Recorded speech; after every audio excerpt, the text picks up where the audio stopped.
이혜진의 세상은 소리, 촉감, 그리고 나비의 미묘한 기운으로 이루어져 있었다. 한때 촉망받던 젊은 피아니스트였던 그녀는 불과 몇 달 전 아버지의 낡은 연구실에서 발생한 의문의 사고로 시력을 완전히 잃었다.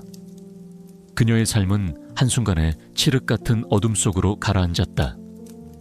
더 이상 건반 위의 음표들을 볼 수 없었고 사랑하는 사람들의 얼굴도 희미한 기억 속에만 존재했다. 서울 시내의 고급 아파트 꼭대기층에 위치한 그녀의 집은 과거의 영광을 기억하는 듯 조용히 숨쉬고 있었지만 그 안에 갇힌 혜진의 삶은 고독과 절망으로 가득했다. 그녀는 종종 피아노 앞에 앉아 슬픈 선율을 연주하며 건반 위를 맴도는 손가락으로 보이지 않는 음표들을 더듬었다. 쌉쌀한 커피 향과 함께 창문 밖으로 희미하게 들려오는 도시의 소음만이 그녀의 유일한 세상이었다. 혜진의 곁에는 아버지의 오랜 반려묘이자 그녀의 유일한 빛이 되어준 하얀 페르시안 고양이 나비가 있었다. 나비는 아버지인 이 박사가 지극정성으로 아끼던 고양이였다. 이 박사는 유명한 의학 연구자였지만 몇 달 전 의문의 교통사고로 세상을 떠났다. 아버지의 죽음 또한 혜진의 사고와 마찬가지로 석연치 않은 점이 많았지만 혜진은 그저 비극적인 우연이라고 생각할 뿐이었다. 나비는 혜진이 시력을 잃은 후부터 그림자처럼 그녀의 곁을 지켰다. 녀석은 훈련된 안내견처럼 혜진을 위험으로부터 보호하고 길을 안내하며 그녀의 일상을 가능하게 했다. 나비는 혜진의 발걸음 하나하나를 신중하게 이끌었고 혜진은 나비의 부드러운 털과 녀석의 따뜻한 천에 모든 것을 의지했다. 나비는 혜진의 눈이 되어주었다. 나비에게는 한 가지 작은 결함이 있었다. 녀석은 완벽한 시력을 가지고 있지 않았다. 특히 어두운 곳이나 빛이 부족한 환경에서는 사물을 잘 보지 못했다. 그러나 녀석에게는 다른 고양이들에게는 없는 예민한 감각이 있었다. 나비는 종종 어떤 물체 앞에서 오랫동안 움직이지 않거나 사람들이 들을 수 없는 초고주파 소리에 반응하여 낮게 으르렁거리는 모습을 보이곤 했다. 혜진은 나비의 이런 행동들을 그저 시력이 좋지 않은 안내묘의 습관적인 반응으로 생각했다. 혜진의 아버지는 생전에 혁명적인 발견을 앞두고 있다고 말했지만 그 모든 것이 사고와 함께 사라졌다. 혜진은 아버지의 죽음이 단순한 사고가 아님을 막연히 짐작했지만 증거도 없이 끓어오르는 의심은 그의 내면을 갉아먹을 뿐이었다. 나비는 혜진의 아버지가 생전에 가장 아끼던 반려묘이기도 했다. 아버지는 나비를 단순한 애완묘가 아닌 자신의 연구실 동반자이자 소중한 친구로 여겼다. 나비는 아버지의 서재에서 밤새도록 함께하며 아버지가 연구에 몰두할 때면 조용히 그의 발치에 엎드려 있곤 했다. 혜진은 가끔 나비의 목줄에 달린 작은 인식표 뒤에 새겨진 희미한 글자를 발견했다. 그것은 ARS라는 알 수 없는 이니셜이었다. 아버지가 생전에 사용하던 암호 같은 것이었지만 혜진은 그 의미를 알지 못했다. 어느 날 아침 혜진은 평소처럼 나비의 안내를 받으며 아파트 15층의 자신의 집에서 거실로 향했다. 나비는 혜진을 거실에 소파 앞까지 안전하게 안내했다. 혜진은 소파에 앉아 쉬려 했다. 그때 나비는 갑자기 맹렬하게 짖기 시작했다. 녀석의 울음소리는 평소와 달리 격렬했고 그 안에는 공포와 분노가 뒤섞여 있었다. 나비는 거실 벽에 걸려있는 아버지의 대형 사진을 향해 맹렬하게 으르렁거렸다. 녀석의 눈은 빨갛게 충혈되어 있었고 온몸에 털이 곤두서 있었다. 나비가 사진을 향해 날카로운 발톱을 세우고 죽일 듯이 핥히는 모습은 마치 사진 속 아버지를 공격하려는 것처럼 보였다. 혜진은 나비의 행동에 충격을 받았다. 나비는 평소 온순하고 영리한 고양이였다. 이런 폭력적인 행동은 상상조차 할 수 없었다. 혜진은 나비가 아버지를 원망해서 그런다고 생각했지만 나비의 눈빛 속에는 슬픔이나 원망 대신 어떤 처절한 메시지가 담겨 있는 듯했다. 나비가 핥히는 아버지의 사진은 날마다 희미해져 갔고 그 뒤에 숨겨진 어떤 진실이 있을지도 모른다는 섬뜩한 예감이 혜진의 뇌리를 스쳤다. 그녀는 알지 못했다. 나비의 기이한 행동과 아버지의 사진 뒤에 숨겨진 끔찍한 진실이 그녀의 평온했던 삶을 송두리째 뒤흔들 것이라는 것을. 밤마다 반복되는 나비의 울음소리는 현우의 신경을 날카롭게 갉아먹었다. 녀석은 마치 보이지 않는 무언가를 향해 애원하는 듯 작업실 벽에 낡은 얼룩을 뚫어줘라 응시했다. 현우는 잠 못 이루고 나비의 곁을 지켰지만 녀석의 행동 뒤에 숨겨진 의미를 알 수 없어 답답했다. 나비의 울음소리는 단순한 까마귀의 투정이 아니었다. 그것은 마치 죽은 자의 혼령이 자신을 부르는 듯 섬뜩한 비명처럼 들렸다. 현우는 나비가 응시하는 벽의 얼룩을 다시 자세히 살폈다. 퀴퀴한 곰팡이 냄새와 함께 알 수 없는 싸늘한 기운이 그곳에서 풍겨오는 듯했다. 그는 벽에 손을 대어보았다. 다른 곳과 달리 희미하게 울퉁불퉁한 느낌이 들었다. 마치 벽 안에 무언가 숨겨져 있는 듯한 느낌이었다. 현우는 낡은 의자를 가져와 벽 가까이 다가섰다. 나비는 현우의 행동을 지켜보며 녀석의 눈을 빛냈다. 녀석의 눈빛은 마치 봤지, 여기에 뭔가 있어 라고 말하는 듯했다. 그때였다. 낡은 벽 틈새에서 희미한 빛이 번쩍이는 것을 발견했다. 현우는 조심스럽게 손전등을 비췄다. 희미하게 빛나는 것은 작은 금속 조각이었다. 현우는 직감했다. 나비가 파낸 흙과 이 금속 조각은 연결되어 있었다. 금속 조각은 마치 어떤 기계 장치의 일부처럼 보였다. 녀석의 발톱에 묻어있던 희미한 흙먼지가 금속 조각에도 묻어 있었다. 현우는 금속 조각을 떼어냈다. 그 조각을 떼어내자 벽의 낡은 얼룩 뒤편에서 희미하게 비어있는 공간이 드러났다. 그곳은 얇은 합판으로 가려져 있었는데 합판 틈새로 퀴퀴한 곰팡이 냄새와 함께 알 수 없는 섬뜩한 냄새가 풍겨왔다. 현우는 소름이 돋았다. 이곳은 단순한 낡은 벽이 아니었다. 그날 밤 현우는 잠 못 이루고 금속 조각과 나비의 행동을 곱씹었다.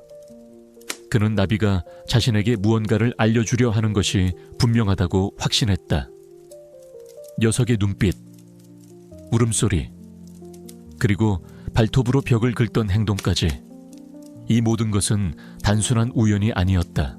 현우는 아버지의 실종된 그림, 밤의 산맥을 떠올렸다. 그 그림은 아버지의 최고 걸작이자 그의 삶의 정수와도 같았다. 그림의 행방은 묘연했고 현우는 그 그림이 아버지의 죽음과 관련이 있다면 그 안에 진실이 숨겨져 있을 것이라고 생각했다.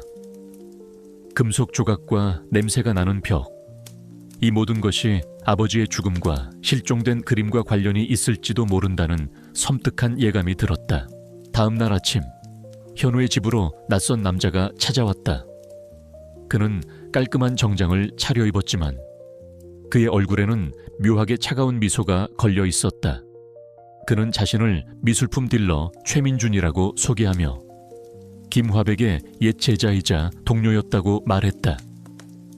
최민준은 현우의 아버지의 죽음에 대해 깊은 애도를 표했지만 그의 시선은 아버지의 작업실에 걸려있는 다른 그림들을 향했다. 최민준은 혹시 김화백께서 남기신 소중한 유품은 잘 간직하고 계시는지 궁금해서 말이죠. 특히 그 사라진 그림 말입니다. 그의 목소리는 친절했지만 그 안에는 노골적인 탐욕과 압력이 담겨 있었다. 최민주는 인물 대결 유형 A에 해당하는 적이었다. 깜깜이는 최민준을 보자마자 낮게 으르렁거렸다. 녀석의 털이 곤두섰고 눈빛에는 강렬한 적대감이 담겨 있었다. 최민준은 깜깜이의 반응에 살짝 인상을 찌푸렸다. 새 주제에 감히 그는 비웃듯이 말하고는 유유히 사라졌다. 최민준이 떠난 후 현우는 깜깜이를 꼭 끌어안았다. 깜깜이의 행동, 벽에 금속 조각, 그리고 최민준의 위협, 이 모든 것이 거대한 퍼즐처럼 맞춰지기 시작했다. 아버지의 죽음은 단순한 병사가 아니었다. 최민준이 이 모든 일의 배후에 있음을 현우는 직감했다. 깜깜이는 자신을 향한 적이 누구인지 정확히 알고 있었다. 현우는 이제 자신의 목숨과 깜깜이의 안전, 그리고 아버지의 마지막 비밀을 지키기 위해 어둠 속에 숨겨진 진실과의 싸움을 시작해야만 했다. 벽 너머에 모든 답이 숨겨져 있을 터였다. 현우의 마음은 최민준 딜러에 대한 의심과 깜깜이의 기이한 행동으로 인해 혼란스러웠다. 벽에서 발견된 금속 조각과 깜깜이의 맹렬한 반응은 더 이상 단순한 우연이 아니었다. 아버지의 죽음 뒤에 숨겨진 진실이 어렴풋이 모습을 드러내기 시작했다. 현우는 깜깜이의 눈빛에서 느껴지는 간절함을 더 이상 외면할 수 없었다. 그날 밤 현우는 깜깜이를 품에 안고 아버지의 작업실로 향했다. 작업실은 묵은 먼지와 희미한 물감 냄새가 났지만 이제는 아버지의 비밀을 풀어낼 중요한 장소가 되었다. 현우는 깜깜이가 가리킨 벽의 금속 조각을 자세히 살펴보았다. 낡고 녹슨 금속 조각은 마치 어떤 기계 장치의 일부처럼 보였다. 현우는 금속 조각에 새겨진 희미한 문양을 자세히 살펴보았다. 그는 그것이 아버지가 사용하던 특수 카메라의 부품과 비슷하다는 것을 어렴풋이 기억했다. 아버지는 유명한 사진 작가였고 오래된 카메라와 장비들을 소중히 다루곤 했다. 그들이 금속 조각에 집중하는 동안 깜깜이가 벽의 낡은 얼룩을 향해 앞발을 들었다. 녀석은 이전보다 더 힘을 주어 벽을 긁기 시작했다. 쓱 낡은 벽에서는 희미한 흙먼지가 쏟아져 내렸다. 희미한 자국이 남았다. 그 자국은 마치 어떤 그림의 일부처럼 혹은 글자의 조각처럼 불규칙하게 이어져 있었다. 현우는 직감했다. 깜깜이는 단순히 화가 나거나 슬퍼서 그런 행동을 한 것이 아니었다. 녀석은 아버지의 죽음에 대한 암호를 자신에게 알려주려 하는 것이다. 현우는 깜깜이가 긁어놓은 흔적들을 자세히 살펴보았다. 깜깜이는 현우가 벽 위 흔적에 집중하는 것을 확인하자 녀석의 코로 작업실 한쪽에 놓인 아버지의 낡은 스케치북을 툭툭 건드렸다. 스케치북에는 아버지의 일상적인 그림과 함께 알 수 없는 지형도와 기호들이 빼곡하게 적혀 있었다. 깜깜이는 다시 흙이 묻은 발톱으로 스케치북에 그려진 지형도 중 특정 지점을 긁었다. 녀석의 행동은 마치 그 지점이 어떤 의미를 지니고 있음을 암시하는 듯했다. 현우는 깜깜이가 가리킨 기호들을 종이에 옮겨 적었다. 그것은 복잡한 도안의 일부처럼 보였지만 동시에 어떤 비밀 통로의 접근 코드와 일치할 것 같은 느낌을 주었다. 현우는 깜깜이가 지시하는 대로 기호들을 조합하여 작업실 벽 뒤편, 벽난로 옆에 숨겨진 작은 나무판을 열었다. 드르륵 낡은 나무판이 마침내 열렸다. 그 안에는 어둡고 좁은 공간이 나타났다. 퀴퀴한 곰팡이 냄새와 함께 알 수 없는 싸늘한 기운이 풍겨왔다. 그리고 가장 충격적인 것은 그 안에 낡은 휴대폰 하나가 놓여 있다는 것이었다. 휴대폰 안에는 충격적인 내용물들이 들어있었다. 수십 장의 사진들과 함께 녹음 파일들이 빼곡하게 담겨 있었다. 사진 속에는 김화백이 최민준 딜러에게 협박당하는 모습, 그리고 최민준 딜러가 이 집의 특정 장소를 몰래 촬영하는 모습이 담겨 있었다. 녹음 파일은 김화백과 최민준 딜러의 대화였다. 최민준 딜러는 김화백이 숨겨둔 밤의 산맥이라는 걸작을 노리고 있었고, 그 그림을 강탈하기 위해 김화백을 살해했던 것이다. 녹음 파일의 마지막 부분에는 최민준 딜러가 김화백을 위협하고, 김화백이 비명을 지르며 쓰러지는 소리가 생생하게 담겨 있었다. 현우는 충격에 말을 잇지 못했다. 아버지의 죽음은 단순한 심장마비가 아니었다. 최민준 딜러가 자신의 걸작을 차지하기 위해 아버지를 살해하고 시신을 집안에 유기했던 것이다. 그리고 깜깜이는 그 모든 것을 목격하고 아버지의 마지막 유언을 지키기 위해 필사적으로 노력했던 것이다. 깜깜이가 벽을 향해 울었던 것은 벽 너머에 숨겨진 시신과 그 진실을 자신에게 알려주려 했던 것이다. 녀석의 발톱에 묻어있던 붉은 반점은 바로 그곳에서 흐른 피의 흔적이었다. 현우는 깜깜이를 꼭 끌어안았다. 녀석의 몸이 떨리고 있었다. 현우의 눈에서는 뜨거운 눈물이 흘러내렸다. 그는 아버지의 억울한 죽음과 깜깜이의 헌신에 대한 미안함, 그리고 이제 자신이 짊어져야 할 거대한 진실 앞에서 혼란스러웠다. 그때 집안에 벨이 울렸다. 모니터를 확인하자 화면에는 최민준 딜러가 서 있었다. 그는 환한 미소를 짓고 있었다. 현우 씨, 혹시 집안에 불편한 점은 없으신지 궁금해서 들렀습니다. 특히 작업실 벽 쪽은 괜찮으신지. 그의 목소리는 친절했지만 그 눈빛은 섬뜩했다. 그는 이미 자신들의 비밀이 드러났음을 눈치채고 증거를 인멸하고 그들을 제거하려 찾아온 것이 분명했다. 깜깜이는 최민준 딜러를 보자마자 맹렬히 으르렁거렸다. 녀석의 털이 곤두섰고 눈빛에는 강렬한 적대감이 담겨 있었다. 최민준 딜러의 그림자가 집안을 뒤덮는 듯했다. 현우의 작업실은 이제 최민준 딜러의 그림자 아래 놓여 밤낮으로 위협받고 있었다.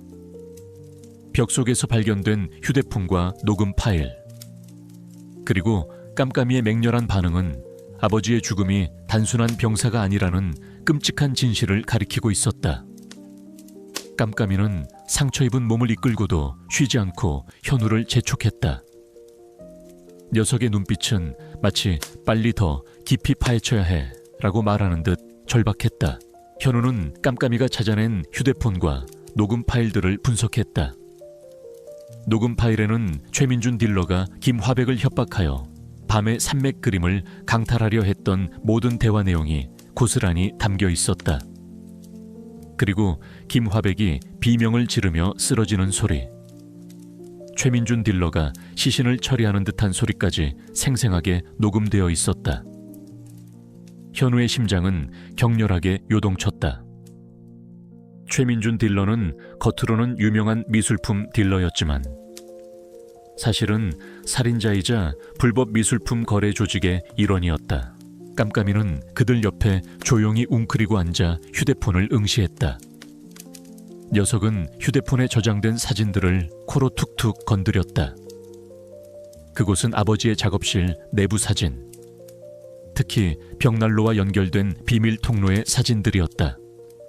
그리고 최민준 딜러와 낯선 남자들이 그림을 들고 통로를 드나드는 모습이 담긴 사진이었다. 깜깜이는 녀석의 발톱으로 사진 속 특정 남자들의 얼굴을 긁으며 그들이 범죄 조직의 일원임을 암시하는 듯했다. 깜깜이는 이 모든 것을 지켜보았고 특수 카메라로 촬영까지 했던 것이다. 현우는 깜깜이의 지능적인 행동에 다시 한번 경악했다. 깜깜이는 단순한 반려묘가 아니었다. 녀석은 아버지의 죽음의 진정한 이유를 알고 있었고 최민준 딜러가 숨긴 모든 범죄의 증거를 보여주려 했던 것이다. 깜깜이의 눈빛은 우리가 볼 수 없는 집안의 깊은 곳, 즉 최민준 딜러가 숨긴 진실의 심연을 보고 있었던 것이다. 그때였다. 창문 밖에서 희미한 인기척이 들려왔다. 최민준 딜러의 부하들이었다. 그들은 현우의 집을 24시간 감시하며 현우가 아버지의 비밀을 파헤치기 시작했음을 눈치챈 듯했다. 낡은 검은색 승용차 한 대가 그들의 집 앞에 조용히 다가왔다. 차 안에는 건장한 남자 2명이 서 있었다. 그들은 최민준 딜러의 그림자처럼 움직이는 해결사들이었다. 그들은 창문 밖에서 집안을 엿보려 했다. 이봐, 김현우 쓸데없는 짓 하지 마라. 네 아버지의 죽음은 단순한 병사야. 괜히 건드리면 좋은 꼴 못 볼 거야. 그들의 목소리는 차갑고 섬뜩했다. 그들은 깜깜이를 힐끗 보더니 코웃음을 쳤다. 미친 까마귀 따위가 뭘 안다고, 어차피 곧 죽을 텐데. 그들의 말은 노골적인 위협이었다. 현우는 경찰에 신고하려 했지만 이내 망설였다. 최민준 딜러는 이미 경찰 고위층까지 매수했을 가능성이 컸다. 그가 움직이는 순간 최민준 딜러는 모든 것을 은폐하고 증거를 파기할 터였다. 그는 이제 고립된 상황이었다. 이 싸움은 오직 자신들만의 외로운 싸움이었다.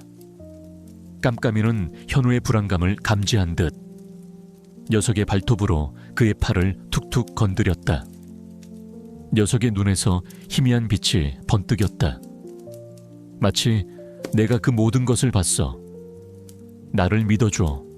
우리가 함께 싸워야 해. 라고 말하는 듯했다. 시간은 속절없이 흘렀다. 그들은 마침내 벽난로 뒤에 숨겨진 비밀 통로와 그곳에 숨겨진 불법 미술품 거래 및 살인에 대한 결정적인 증거를 파악하는 데 성공했다. 그곳에는 최민준 딜러가 자신의 범죄를 숨기기 위해 설치한 지하 감시 시스템이 있었다. 이 시스템은 김화백이 작업실에서 우연히 최민준 딜러의 불법 거래 현장을 목격하자 그를 살해하고 그의 죽음을 조작했던 장치였다. 깜깜이는 이 모든 것을 목격했고 자신의 특별한 감각으로 진실을 감지했던 것이다. 그리고 그들은 가장 충격적인 진실과 마주했다. 최민준 딜러는 오늘 밤 자정 이 시스템을 통해 마지막으로 불법 거래한 미술품들을 해외로 밀반출할 계획이었다. 그의 목표는 자신의 범죄를 완전히 숨기고 막대한 이익을 얻어 영원히 잠적하는 것이었다. 시간은 24시간도 채 남지 않았다. 그들이 나서지 않으면 아버지의 억울함은 영원히 묻히고 최민준 딜러의 범죄는 세상에 드러나지 않을 터였다. 그 순간 현우의 휴대폰으로 익명의 문자가 날아왔다. 발신자 번호는 알 수 없었다. 내 놈의 어리석은 짓은 이제 끝이야. 더 이상 파헤치려 들면 내 목숨뿐만 아니라 그 병든 까마귀도 똑같은 운명을 맞이할 것이다. 자정 12시 작업실 지하에서 모든 것이 끝날 것이다. 너는 어둠 속에서 죽을 것이다. 문제는 깜깜이가 집 주변을 맴도는 사진과 함께 작업실 지하 도면에 D-Day라고 적힌 표식이 첨부되어 있었다. 최민준 딜러는 그들의 움직임을 이미 알고 있었고 그들을 함정으로 유인하고 있었다. 현우는 경악했다. 최민준 딜러는 이미 그들을 감시하고 있었고 작업실 지하의 위치를 파악하고 있었다. 그들은 이제 완전히 벼랑 끝에 몰렸다. 그들이 나서지 않으면 아버지의 억울함은 영원히 묻히고 최민준 딜러의 범죄는 세상에 드러나지 않을 터였다. 깜깜이는 현우의 절박한 표정을 읽은 듯 녀석의 발톱으로 그의 팔을 툭툭 건드렸다. 녀석의 눈에서 희미한 빛이 번뜩였다. 마치 내가 그 모든 것을 봤어. 나를 믿어줘. 우리가 함께 싸워야 해. 라고 말하는 듯 했다. 현우는 깜깜이의 눈을 바라보았다. 녀석의 눈빛에는 두려움보다 더 더 강렬한 결의가 담겨 있었다. 그들은 이제 모든 것을 걸고 어둠 속으로 뛰어들어야만 했다. 아버지의 명예, 깜깜이의 안전, 그리고 진실이 그들의 손에 달려 있었다. 밤 11시 45분. 김현우의 집 지하실에 숨겨진 비밀 통로는 칠흑 같은 어둠 속에 잠겨 있었다. 자정 12시. 최민준 딜러가 마지막 밀수 작전을 감행할 시한이 15분 앞으로 다가와 있었다. 현우는 깜깜이와 함께 낡은 통로문을 조심스럽게 열고 안으로 들어섰다. 퀴퀴한 흙먼지 냄새와 함께 알 수 없는 습기가 코를 찔렀다. 현우의 심장은 격렬하게 요동쳤지만 아버지의 명예, 그리고 진실이 그의 손에 달려 있었다. 깜깜이는 현우의 어깨 위에 앉아 있었지만 녀석의 몸은 미세하게 떨리고 있었다. 그 눈빛은 복수심과 함께 알 수 없는 비장함마저 담고 있었다. 비밀 통로 안은 좁고 어두웠다. 현우는 손전등 불빛에 의지한 채 조심스럽게 나아갔다. 곰팡이 냄새와 흙냄새가 뒤섞여 코를 찔렀다. 깜깜이는 현우의 어깨 위에서 녀석의 날카로운 눈으로 어둠 속을 꿰뚫어 보았다. 녀석은 코를 킁킁거리며 특정 바위들을 향해 몸을 움직였다. 현우는 깜깜이의 지시에 따라 손전등을 비췄다. 희미한 불빛 아래 거대한 지하 공간이 나타났다. 그곳은 최민준 딜러의 비밀 아지트였다. 낡은 상자들과 불법 미술품들이 어지럽게 널려 있었고 그곳에서 최민준 딜러와 그의 부하들이 분주하게 움직이고 있었다. 최민준 딜러의 얼굴에는 탐욕스러운 미소가 걸려 있었고 그의 손에는 미술품 밀반출 계약서가 들려 있었다. 이봐, 빨리 서둘러 자정 전에는 다 처리해야 해. 최민준 딜러의 날카로운 목소리가 아지트 안에 울려 퍼졌다. 그는 불법 거래한 미술품들을 트럭에 싣고 있었다. 현우의 눈에 분노의 불꽃이 타올랐다. 저들이 아버지를 죽이고 이제는 아버지의 모든 유산마저 강탈하려 하고 있었다. 그는 더 이상 참을 수 없었다. 현우는 깜깜이에게 속삭였다. 깜깜아, 이제 때가 됐어. 그 순간 깜깜이가 현우의 어깨에서 벗어나 최민준 딜러를 향해 맹렬하게 달려들었다. 녀석의 울음소리는 아지트 안을 뒤흔들 만큼 격렬했고 그 울음소리에는 분노와 복수심이 가득했다. 깜깜이는 최민준 딜러의 얼굴을 향해 날카로운 부리를 겨누었다. 최민준 딜러는 깜짝 놀라 뒤로 물러섰다. 깜깜이는 최민준 딜러의 얼굴을 핥히고 녀석의 부리는 최민준 딜러의 옷을 찢고 그의 피부에 깊은 상처를 남겼다. 최민준 딜러는 고통의 비명을 질렀다. 이런 미친 까마귀 같은 이라고 최민준 딜러의 부하들이 깜깜이를 향해 몽둥이를 휘둘렀다. 깜깜이는 몽둥이 세례를 받으며 몸을 휘청거렸지만 결코 물러서지 않았다. 녀석의 몸은 이미 상처투성이가 되었고 곳곳에서 피가 배어나왔다. 하지만 깜깜이는 쓰러지고 또 쓰러지면서도 필사적으로 최민준 딜러의 손에 들린 서류 가방을 노렸다. 녀석의 눈에서는 붉은 피눈물이 다시금 흘러내렸다. 그것은 아버지의 억울함과 빼앗긴 진실에 대한 깜깜이의 처절한 절규이자 진실을 향한 녀석의 마지막 몸부림이었다. 깜깜이의 끈질긴 공격에 최민준 딜러는 마침내 서류 가방을 떨어뜨렸다. 툭 서류 가방이 차가운 바닥에 떨어지는 소리가 밤의 정적을 갈랐다. 그 사이 현우는 최민준 딜러에게 달려들어 그의 손에서 서류 가방을 빼앗았다. 젠장 내 가방을 내놔. 최민준 딜러가 분노에 찬 목소리로 소리치며 현우에게 달려들었다. 그의 손에는 칼날이 번뜩였다. 윙! 바로 그 순간 아지트 밖에서 요란한 경찰차 사이렌 소리가 울려 퍼졌다. 현우가 미리 경찰에 연락을 취해둔 것이다. 늦은 밤, 고요한 주택가에서 들려오는 사이렌 소리는 마치 천둥 소리처럼 울려 퍼졌고 최민준 딜러와 그의 부하들의 얼굴은 공포로 질렸다. 경찰 특공대가 통로 입구를 부수고 안으로 들이닥쳤다. 최민준 딜러와 그의 부하들은 당황하여 도망치려 했지만 이미 경찰에 의해 포위된 상황이었다. 최민준 딜러는 아지트 바닥에 떨어져 있는 서류 가방을 보며 얼굴이 하얗게 질렸다. 그는 필사적으로 발뺌하려 했지만 이미 모든 것이 끝난 뒤였다. 경찰은 최민준 딜러와 그의 부하들을 즉시 체포했다. 최민준 딜러는 마지막까지 이 까마귀가 모든 것을 망쳤어 라며 깜깜이를 향해 증오심 어린 눈빛을 보냈다. 깜깜이는 현우의 품에 안겨 녀석의 몸은 미세하게 떨리고 있었지만 그 눈빛은 이제 승리와 함께 깊은 평온함으로 가득했다. 녀석의 붉은 피눈물은 더 이상 흐르지 않았다.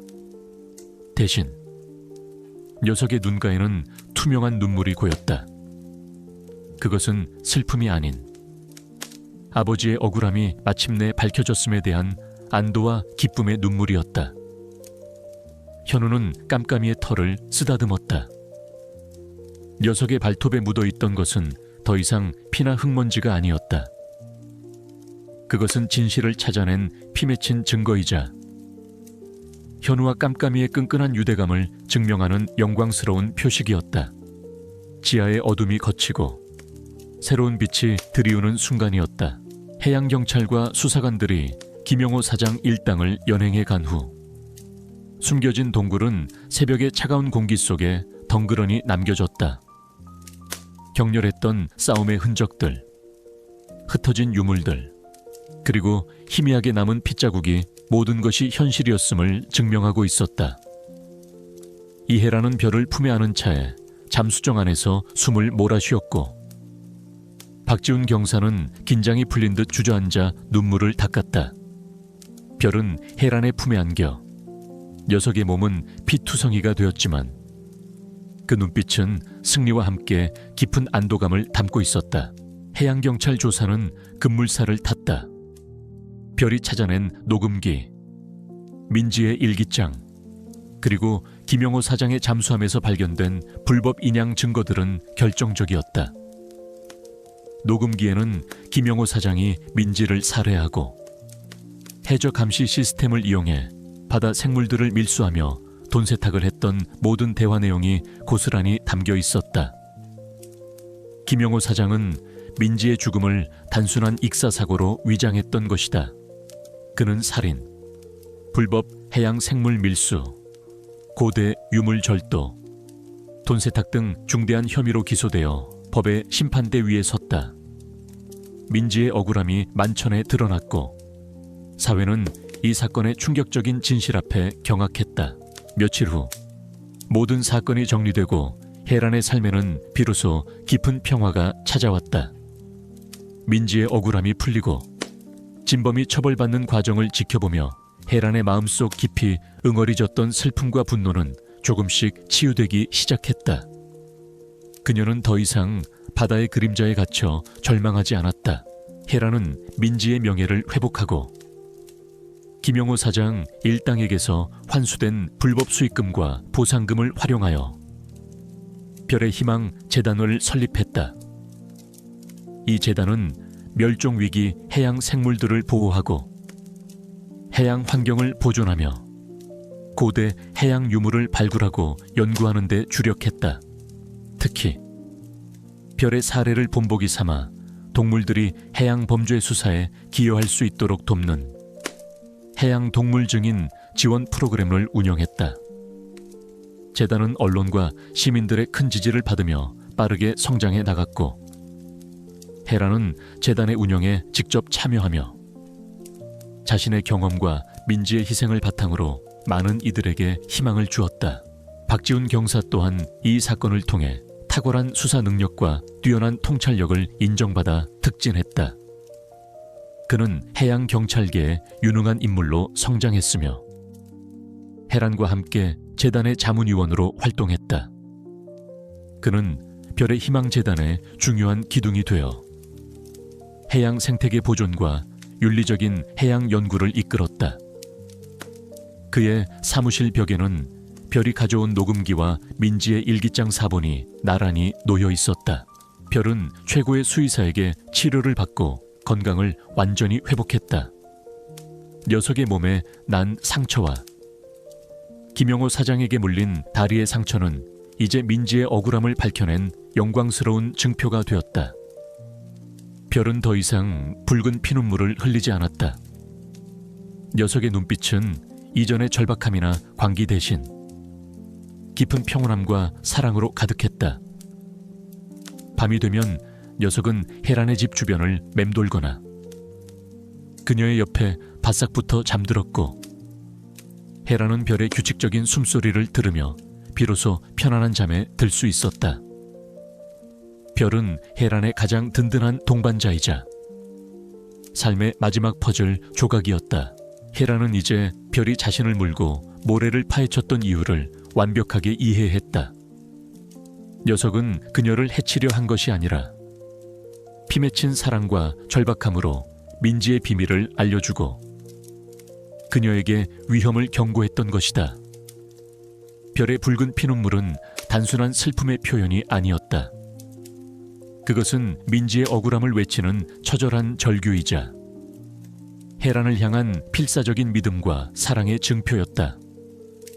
헤란은 별과의 깊어진 유대감 속에서 잃어버렸던 삶의 의미를 되찾고 새로운 희망을 품게 되었다. 그들은 이제 단순한 주인과 반려견이 아니었다. 그들은 서로의 삶을 구원한 진정한 동반자이자 가족이었다. 이 새로운 평화 속에서 헤란과 별은 앞으로 다가올 어떤 시련도 함께 헤쳐나갈 준비가 되어 있었다. 세월은 흘렀지만 김현우와 그의 충직한 반려까마귀 깜깜이의 이야기는 낡은 작업실을 넘어 전국에 울려 퍼졌다. 최민준 딜러의 탐욕과 잔혹한 범죄는 사회에 큰 충격을 주었지만 깜깜이의 기적 같은 활약은 인간과 동물 그리고 진실의 유대감이 얼마나 강력한 힘을 지니는지 증명하는 살아있는 증거가 되었다. 현우는 아버지의 명예를 되찾은 화가마로, 깜깜이는 진실을 밝혀낸 영웅 까마귀용으로 불리며 존경받았다. 김현우는 깜깜이의 날개 재단부를 통해 활발한 사회활동을 이어갔다. 재단은 김화백과 같은 전통 예술가들의 작품을 보존하고 계승하는 젊은 예술가들을 지원하는 데 주력했다. 또한 깜깜이의 사례를 본보기 삼아 동물들이 예술품 보호나 범죄 수사에 기여할 수 있도록 돕는 동물 증인 지원 프로그램을 운영하는 데 중점을 두었다. 이 프로그램은 수많은 미제 사건의 해결에 결정적인 단서를 제공하며 사회의 어두운 그림자를 걷어내는 데 크게 기여했다. 재단은 정부와 시민들의 적극적인 후원 속에 빠르게 성장해 나갔고 현우는 재단의 운영에 직접 참여하며 자신의 경험과 아버지의 희생을 바탕으로 많은 이들에게 희망을 주었다. 박수민 큐레이터 또한 이 사건을 통해 탁월한 예술사적 지식과 뛰어난 통찰력을 인정받아 명문미술관의 수석 큐레이터로 임용되었다. 그녀는 김화백의 작품과 관련된 연구에 매진했으며 현우와 함께 재단의 학술 고문으로 활동했다. 그녀는 깜깜이의 날개 재단의 중요한 기둥이 되어 전통 예술의 보존과 윤리적인 미술품 거래를 이끌었다. 그녀의 연구실 벽에는 깜깜이가 가져온 휴대폰과 녹음 파일 사본이 나란히 놓여 있었다. 깜깜이는 현우의 곁에서 평화롭고 행복한 노년을 보냈다. 녀석은 재단의 상징이자 살아있는 희망의 증표가 되었다. 깜깜이는 박물관과 재단 방문객들의 사랑을 한몸에 받으며 마치 자신만의 임무를 완수하고 편안하게 쉬는 듯 보였다. 현우는 매일 아침 깜깜이의 털을 쓰다듬으며 속삭였다. 깜깜아, 네 덕분에 우리 아버지의 억울함이 풀렸어. 네가 없었다면 나는 평생 진실을 알지 못했을 거야. 정말 고맙다. 깜깜이는 현우의 손에 얼굴을 비비며 작게 그르릉거렸다. 녀석의 눈빛은 이전의 절박함이나 광기 대신 깊은 평온함과 만족감으로 가득했다. 매년 봄, 재단은 현우의 집 마당에서 깜깜이의 예술축제를 개최했다. 이 축제는 깜깜이의 용기와 헌신을 기리고 전통 예술의 아름다움을 알리며 동물 보호의 중요성을 강조하는 뜻깊은 행사였다. 축제 날이면 전국 각지에서 수많은 사람들이 현우의 집을 찾아와 현우와 깜깜이의 이야기를 듣고 희망을 나누었다. 현우는 축제에서 직접 연설하며 자신의 파란만장했던 삶과 깜깜이가 가져다준 기적에 대해 이야기했다. 세월이 흘러 깜깜이는 현우의 품에서 조용히 눈을 감았다. 녀석이 세상을 떠난 날, 현우는 깜깜이를 아버지의 묘지 옆 햇볕이 가장 잘 드는 곳에 정성껏 묻어주었다. 그곳에는 깜깜이가 가져왔던 휴대폰과 녹음 파일 4본, 그리고 예술을 지킨 영원한 수호 까마귀 라는 글이 새겨진 작은 묘비가 세워졌다. 묘비 옆에는 현우가 직접 심은 작은 나무 한 그루가 깜깜이의 헌신을 기리듯 굳건히 서 있었다. 현우는 백발이 성성한 노인이 되어 더 이상 정기적으로 재단을 운영하지는 않았지만 여전히 깜깜이의 날개, 재단의 정신적인 지주이자 멘토로서 많은 사람들에게 영감을 주었다. 그는 매일 아침 깜깜이의 묘지를 찾아 녀석에게 이야기를 들려주었다.